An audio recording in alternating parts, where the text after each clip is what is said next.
Okay, so now that we've learned how to construct and visualize convolutional layers in TensorFlow, I want to move on to how to train convolutional neural networks. There are some differences with fully connected networks, as well as some tricks that you'll have to learn. So I'm going to just quickly go over some of these. So the first thing I want to talk about is backpropagation from a little bit of a mathematical perspective. But to do this, I need to set up some indexing, which is kind of the most confusing part about this. So let's say we have a convolutional network like this. This is AlexNet. So we're just going to use the superscript L to denote the layer index. So in this case, UL will be the input to that convolutional layer, and ZL will be the output of the convolution, and also the pre-activation, which will then create the input to the subsequent layer. And we'll use WL and BL as the weights and biases for that layer. Now the indexing is similar to single layers, except you have to keep track of a few more variables. All right, so let's just consider a batch of input images. So we'll use the convention which TensorFlow normally uses, that the first index is the sample, and then the next two indexes are the row and column, and N would be the channel. So if these were color images, there'd be 3 channels. If they were black and white images, there'd be 1 channel. All right, and now the input at tensor layer L will have the same convention, which is sample, row, column, channel. Of course, the number of channels can change with the layer. And if it's a fully connected layer, there aren't the row and columns anymore. They're just channels. And similarly, we'll use the same convention for the output of the convolution or the pre-activation. All right, and then that output will produce the activation for, or the input to the next layer. Okay, now with that indexing, let's look at backpropagation. So we have a network which has some input X, and then it arrives at some layer, and I have the input to the convolution with some weights and biases, and the forward path here creates some output of the convolution of that input to that layer by the weights and biases. Now in backpropagation, what we have is we get gradients that are of the loss function with respect to the output of this convolution here. And what I want to do is compute the downstream gradients. That's the gradients with respect to the input, as well as the gradients with respect to the parameters. And then I keep repeating this process to get the gradients with respect to all the trainable variables on route. So let's look at how to do that. So if we let's look at the output in detail. So the output of the convolution, remember, is a fourth order tensor, the sample index, the row, column, and the channel. And it's given by this long expression here. And all this expression is, recall, is just the convolution of a set of kernels with the input to that layer plus some biases. And what we get are the gradients of this output, the gradients of the loss function with respect to this output, and I want to compute the gradients with respect to the weights. We'll just focus here on computing the gradients with respect to the weights. The gradients with respect to the biases are similar. So let's look at how to compute the gradient with respect to the weights. First, let's rewrite our forward layer equation, where the output is this convolution of the kernels with respect to the inputs plus the biases. Now, the first thing we do is we want to compute the gradient of the output with respect to the weights. But both of these are multi-dimensional tensors, so we just have to be careful about the indices. But if we keep track of all the indices, you'll see here that if we keep the input constant and we take this gradient with respect to W, it's quite straightforward to see that the gradients are just these U terms because the output is just the sum of these products. The only thing that's difficult is to keep track of those indices, like I said. For example, when you're looking at the J1 here index and the K1, the relevant value of U is J1 plus K1. So we get this. All right, the next step is just like always in backpropagation, we now apply chain rule. So that is the gradient with respect to the loss with respect to W. Gradient of the loss with respect to W is just dz dW times dj dz, but we have to use the multivariable version and sum over all the indices that are relevant in Z. In this case, there are three of these indices, the batch index and the row and column index. So that's the only hard part, like I said, just keeping track of the indices. Now after you've got this expression, you just substitute this guy in here and you get this. This looks very messy, but if you look at it very carefully, you can see that dj dw is just none other than the convolution of u with times dj dz. So the whole point of this math is that in principle it's the same as fully connected layers, but in reality the gradients can be computed via a convolution. And that's very useful because these convolutions are much faster to compute than just fully connected layers. So it means that we have an efficient procedure in the forward layer and a kind of identically efficient procedure in the reverse pass for backpropagation. And you can do similar computations here for the gradients with respect to B and the gradients with respect to U. And I'm going to leave that as a homework for you to suffer through all these indices. Now, a couple more things I need to talk about here. The computations, even though convolutional layers are very efficient, we're talking about networks with millions of parameters. And in addition, they have very, very large data sets. So you can't use a conventional processor to train these networks in any reasonable amount of time. So one of the big developments that happened and was very important for neural networks was something called graphical processor units, or GPUs. GPUs had been used widely. They're basically what's in your graphics card, and they were kind of specialized hardware accelerators originally for doing graphics computations, like rendering complex images and things like this. It turned out that same hardware architecture was also very good for doing the mathematical operations that could dramatically speed up neural networks. And what's happened is that these GPUs are actually becoming really kind of essential for doing any kind of large, deep neural network.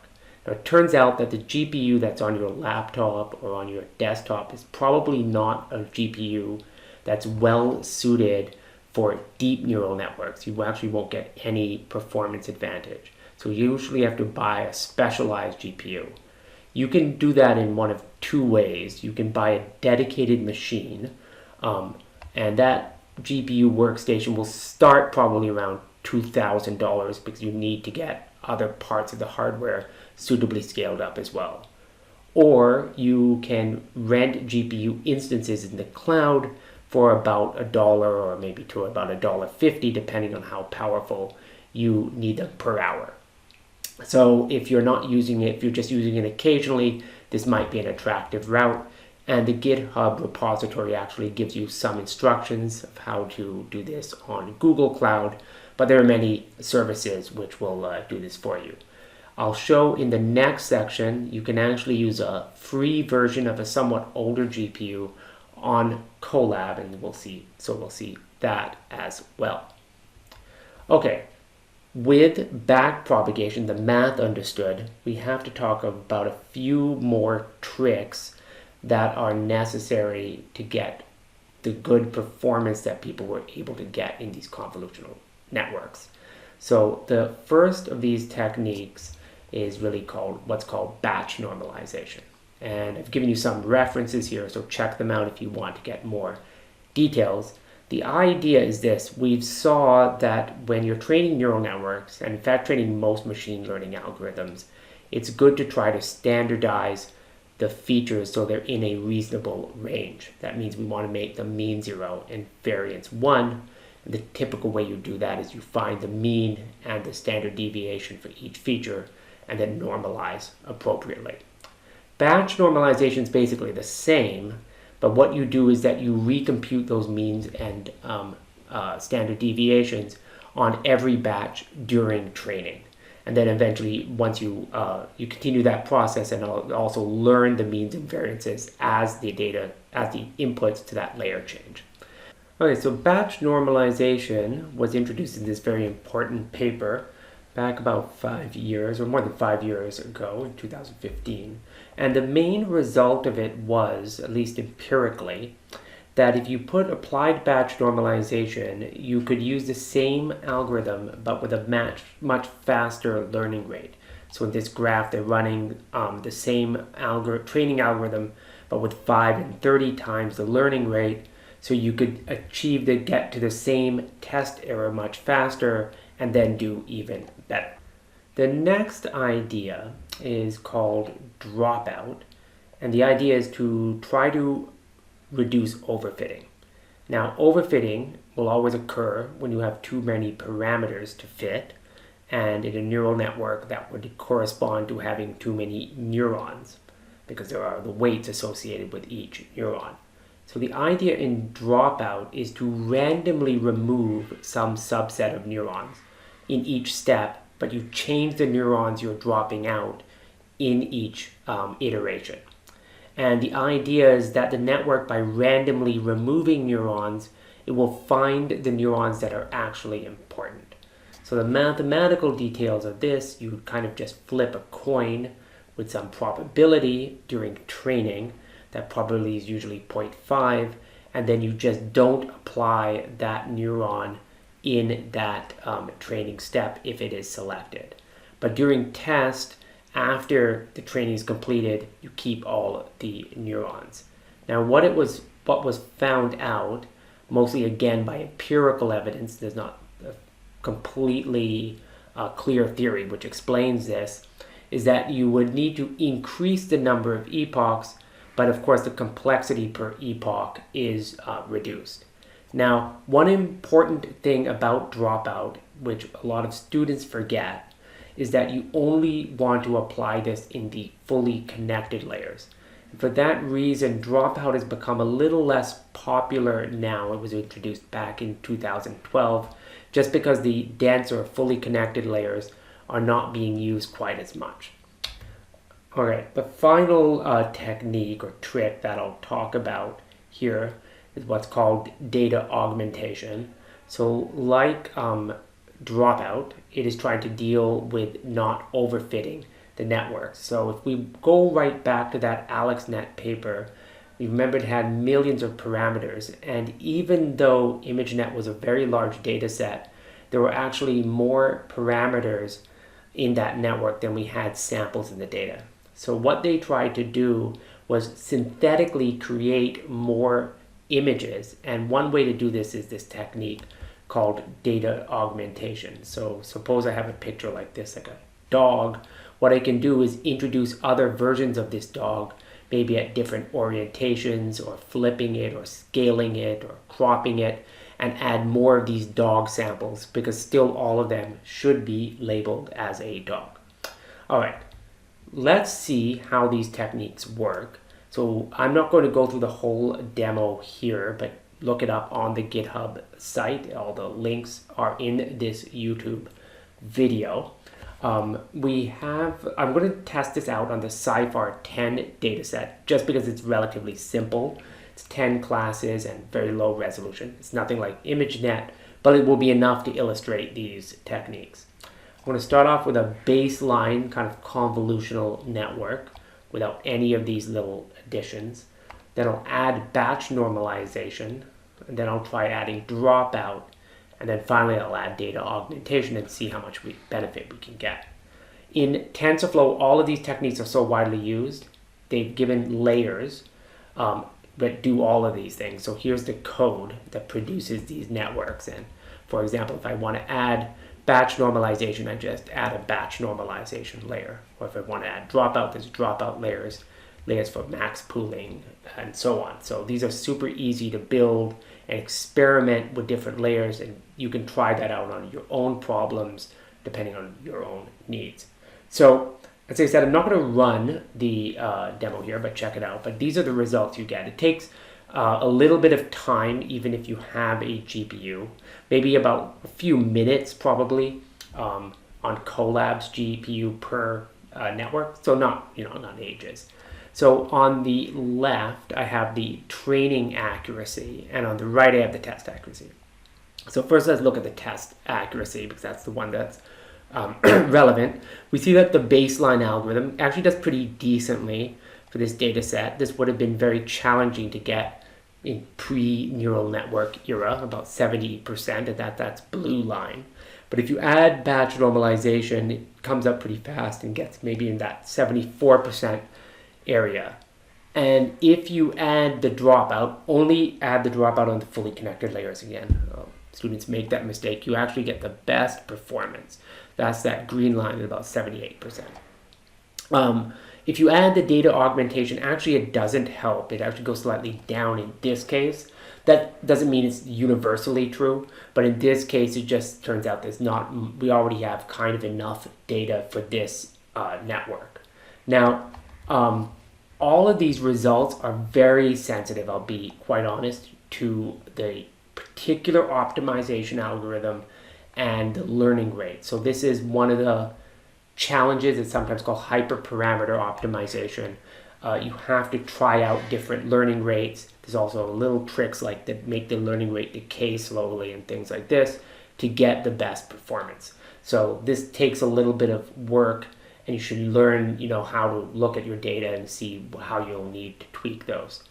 Final thing I will say here, the training accuracy, is that you'll see that a couple of these algorithms, like the baseline and the batch normalization, have the property that they immediately hit actually 100% accuracy on the training data.